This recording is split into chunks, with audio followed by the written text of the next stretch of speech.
அஸ்ஸலாமு அலைக்கும் வரஹ்மத்துல்லாஹி வபரகாத்துஹு. வீட்டினுள் நுழைவதின் கடைசி சுன்னத்தான 4வது சுன்னத். இதுக்கு முன்னாடி 3 சுன்னத்துகள் பார்க்காம இருந்தீங்கன்னா கண்டிப்பாக இன்ஷால்லா பார்த்துக்கோங்க. சுன்னத் தானே அப்படின்னு அசால்ட்டாக இருக்க வேண்டாம். சுன்னத்துகளுக்கு அதிகமான நன்மைகள் உண்டு.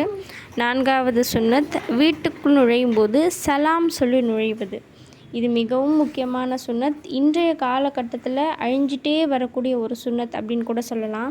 ஏன்னா இன்றைக்கி பலர் வீட்டுக்குள்ளே நுழையும்போது ஒரு சின்ன சத்தம் கூட தரதில்லை. வீட்டிலேருந்து வெளியில் போகிறதும் தெரியறதில்லை, வீட்டுக்குள்ளே வர்றதும் தெரியறதில்ல. இது மிகவும் ஒரு தவறான செயல். கண்டிப்பாக வீட்டுக்குள்ளே நுழையும் போது அஸ்ஸலாமு அலைக்கும் வரஹ்மத்துல்லாஹி வபரகாத்துஹு அப்படின்னு சொல்லிட்டு சத்தமாக சொல்லிட்டு வாங்க. அது மிகவும் நல்லது. வீட்டில் இருக்கக்கூடியவர்கள் பதில் தரலை அப்படின்னா கூட நமக்காக நிச்சயமாக மலக்குமார்கள் பதில் தருவாங்க.